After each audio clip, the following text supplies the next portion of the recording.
In today's class, I am going to start new chapter, that is chapter 10, and the name of chapter is Soil Erosion and Conservation. Now our first topic is soil. The topmost portion of the earth's crust is made up of rocks and soil. Soil is the most important medium for plant growth. Not only plants, but almost all living organisms depend on soil for their existence.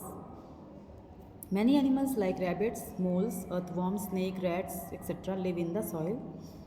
Soil also contains minerals. धरती का सबसे ऊपर का जो भाग होता है वो जो है रॉक्स और सॉइल से बना होता है. सॉइल सबसे इम्पॉर्टेंट मीडियम है प्लांट के ग्रोथ के लिए. प्लांट के ग्रोथ के लिए सबसे इम्पॉर्टेंट मीडियम है सॉइल. प्लांट्स ही नहीं बल्कि एनिमल्स भी सॉइल पे डिपेंड करते हैं अपने एग्जिस्टेंस के लिए, अपनी जीविका के लिए. बहुत सारे एनिमल्स जैसे कि रैबिट, मोल, अर्थवर्म, स्नेक, रैट वे सॉइल में ही रहते हैं. सॉइल में क्या होता है? मिनरल्स भी पाए जाते हैं. Soil formation. Let us study more about soil. There are many types of soils. The composition of soil, the texture and the colour are different at different places. The thickness of soil also varies from place to place.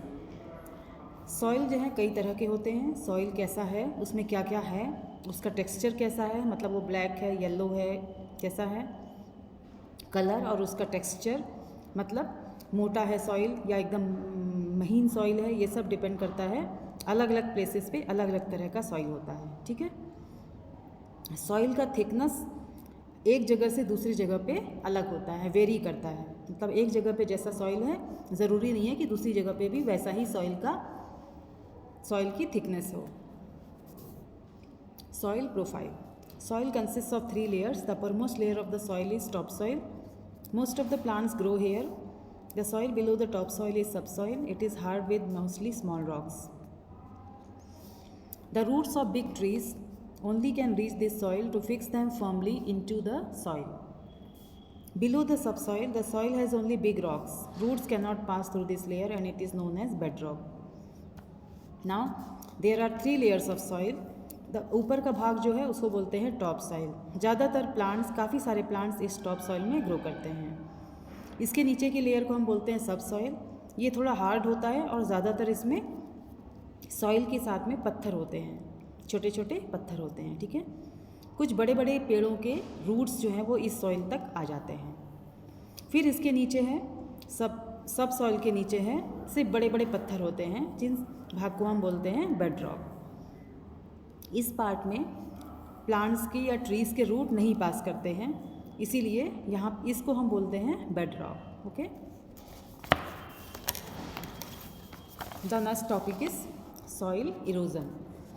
Soil is form from rocks. As soil is lighter than the rocks, it can easily be carried away from one place to another through wind or flowing water or even by man's activity like mining. Mining is not only clears the trees, it also increases pollution due to the dust that comes from the mining fields and also makes the soil infertile.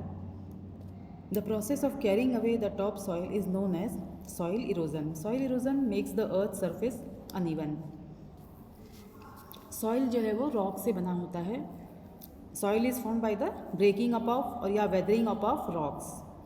Soil जो है rock से हल्का होता है, इसीलिए बहुत आसानी से एक जगह से दूसरी जगह चला जाता है. कैसे जाता है? विंड से जाता है, वाटर फ्लो करता है, उससे जाता है एक जगह से दूसरी जगह, या फिर माइनिंग से जाता है. माइनिंग न तो पेड़ों को ही काटता है बल्कि वो पोल्यूशन भी पैदा करता है.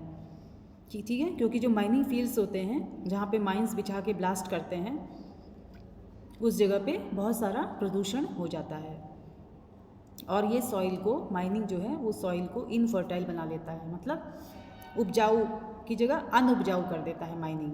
ठीक है. क्या होता है सॉइल इरोजन? जब ऊपर का सॉइल अपनी जगह से हट जाता है तो उसको हम बोलते हैं सॉइल इरोजन. सॉइल इरोजन अर्थ के सरफेस को अनइवन कर देता है, मतलब ऊपर नीचे कर देता है, प्लेन नहीं कर पाता है. क्योंकि अगर इस जगह का सॉइल ऊपर से उड़ गया, चला गया, दूसरी जगह इकट्ठा हो गया तो यहाँ पे तो इकट्ठा हो जाएगा. तो क्या होता है? अर्थ का जो सरफेस है वो अनइवन हो जाता है, मतलब इवन नहीं रहता है. Now the topic is effect of soil erosion. Soil erosion exposes the less fertile subsoil to the surface. Plants cannot grow healthily in less fertile soil. If soil erosion continues for a long time, a fertile land may turn into a desert. The washed out topsoil, which is carried away by the running water, will be deposited in the over riverbed or into the sea. The deposition of the fertile topsoil is known as silting. Soil erosion जो होता है वो less fertile जो नहीं होते हैं सब soil इसको एक्सपोज कर देता है. मतलब ऊपर का सॉइल जब हट जाता है तो नीचे का सब सॉइल ऊपर आ जाता है. ठीक है. और इस कम उपजाऊ सॉइल में प्लांट्स अच्छी तरह से नहीं ग्रो कर पाते हैं. काफ़ी समय तक अगर सॉइल इरोजन होता है, मतलब सॉइल अगर अपनी जगह से हट के दूसरी के जाता रहता है, तो क्या होता है कि एक उपजाऊ ज़मीन जो है वो रेगिस्तान बन जाती है, डेजर्ट में कन्वर्ट हो जाती है. ये जो टॉप सॉइल होता है, जो अच्छा उपजाऊ सॉइल जो होता है, जो कैरीड अवे कैसे जाता है, ये एक जगह से दूसरी जगह रनिंग वाटर से, बहते हुए पानी से जाता है. फिर ये डिपॉजिट हो जाता है रिवर बेड में या फिर सी में.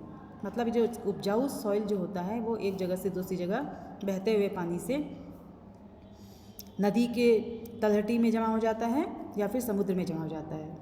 The deposition of the fertile top soil is known as silting. अगर ऊपर का उपजाऊ टॉप सॉइल कहीं पे डिपॉजिट हो जाता है तो उस प्रोसेस को हम बोलते हैं सिल्टिंग. ओके. जब टॉप सॉइल किसी जगह पे जाके डिपॉजिट हो जाता है फर्टाइल सॉइल, तो उसको हम बोलते हैं silting. Okay children, this much for today's class. Till then, stay safe, stay at home, keep on learning. Thank you children.